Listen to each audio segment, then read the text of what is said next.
Welcome to this explainer. If you've been reading the business headlines lately, you've probably felt a bit of whiplash when it comes to AI and the elite consulting industry. We're seeing agentic AI radically restructuring the space, but it's not simply shrinking the industry, as some people claim, it's actually splitting its very DNA. Okay, let's dive into this glaring paradox. How on earth does the exact same technology force massive layoffs at one prestige titan while driving absolutely record-breaking growth at another? On one hand, you have McKinsey pulling its headcount back from 45,000 toward 40,000, looking at a 10% reduction in non-client roles. But then, on the flip side, Accenture posts a record $22.1 billion in quarterly bookings, rapidly scaling up to more than 85,000 AI and data professionals. Seriously, how is AI an extinction event for one firm and an absolute gold rush for another? To figure this out, we're going to take a forensic approach today. We'll crack open the mechanics of the traditional leverage model, map out how the industry is splitting into three distinct tiers, track exactly where the revenue is migrating, and finally, we'll uncover a massive, hidden talent crisis that's quietly brewing for the 2030s. So, let's jump right into the mechanical core of this whole thing, the century-old business model that is currently under attack. For 100 years, the consulting industry has relied on something called the leverage pyramid. It's the engine that has funded some of the most prestigious careers in business, and it relies entirely on a leverage ratio, basically the number of billable junior employees to every senior partner. You see, consulting isn't really sold by a single flash of brilliant insight. It's sold by the hour.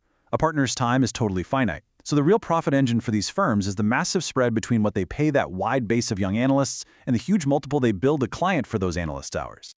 But here is the dirty secret of this prestige model. The job of that junior base is highly structured, document-heavy labor. We're talking about gathering massive data sets, building first-pass Excel models, synthesizing hundreds of research transcripts, and pulling all-nighters to draft slide decks from scratch. And ironically, that kind of work happens to be generative AI's exact home turf. Clients think they're paying for the partner's judgment, but they are overwhelmingly being billed for the base's hours doing this exact grunt work. What's staggering here is the sheer scale of the threat. McKinsey's own quantum black researchers estimate that AI can compress research and synthesis time on a typical engagement by 30% or more. And listen, that is not some far-off future projection. That is a present-day reality. And the math here is brutal. It hits payroll incredibly fast. Think about it. If an AI tool allows 3 associates to do the work of 10, that massive junior base suddenly transforms into completely redundant overhead. The very technology that makes the partner more productive makes the base expendable.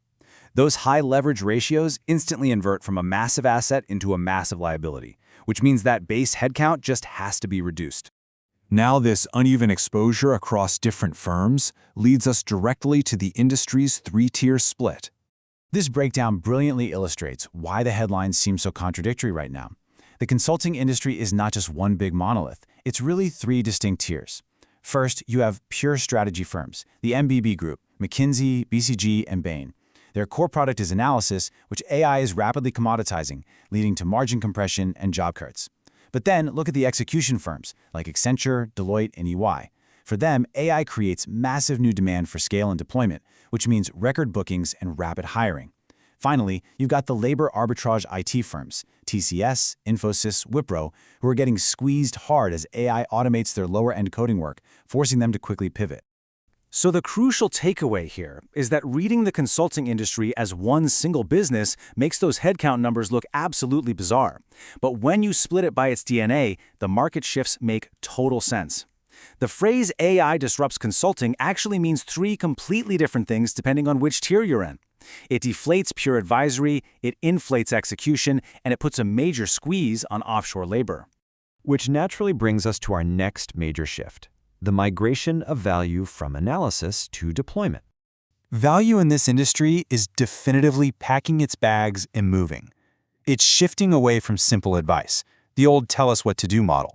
Because let's be honest, clients can increasingly prompt an AI to do that synthesis for them. Instead, the real demand is shifting to do it with us at scale. A corporate client might be able to run an analysis with AI, but they absolutely cannot independently clean massive legacy data sets, integrate new platforms, or manage change across hundreds of thousands of employees. AI simply cannot orchestrate that kind of massive, messy, real-world deployment for itself. And the financial numbers absolutely back this up. Pure strategy firms, the ones heavily anchored to the old analysis model, are sluggishly growing at about 5 to 6%.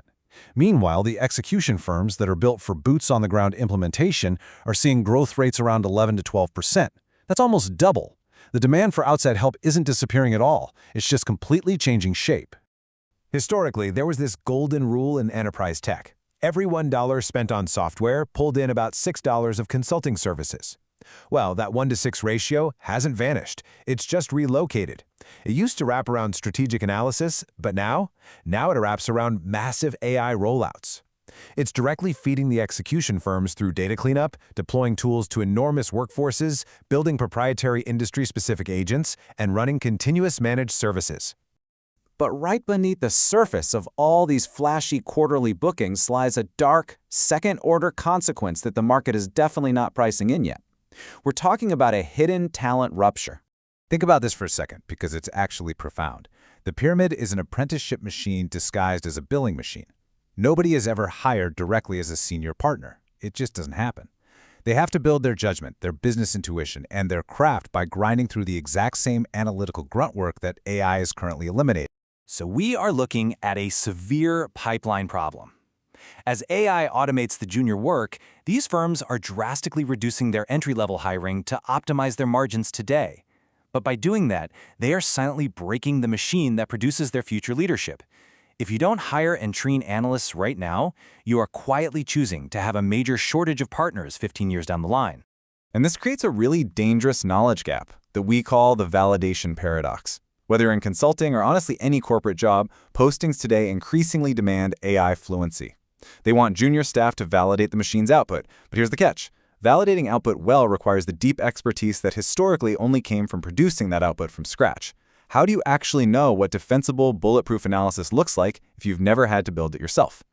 It's a slow-moving train wreck. This pipeline damage compounds silently over the years. Right now, in the mid-2020s, firms are high-fiving over short-term margin gains from cutting their back offices. In a couple of years, they'll completely shift to hiring AI workflow managers instead of traditional analysts. But this is just deferring a massive structural cost straight into the 2030s. That is when a severe shortage of experienced partner-grade judgment will inevitably hit the fan, because you simply cannot overnight hire a 10-year experienced partner who never existed in the first place. So, bringing it all together, what are the new economics of professional services? First, consulting is splitting. By its DNA, it's not shrinking. Second, the pure advisory pyramids face permanent leverage compression. Third, execution scale absolutely wins the AI transition. And finally, that lucrative 1-to-6 ratio has firmly moved into deployment and managed services. Ultimately, a firm's survival today depends entirely on accepting that their core product is no longer analysis, it's deployment. I want to leave you with this provocative thought about the future of professional expertise. As the pyramid breaks and the base is hollowed out to save margins today, can a generation trained simply to validate machines ever develop true partner-grade judgment? Will the leaders of tomorrow actually possess the deep wisdom required to guide us? It's a massive question the industry hasn't figured out yet, but their survival absolutely depends on it. Thanks for joining me on this explainer, and we'll see you next time.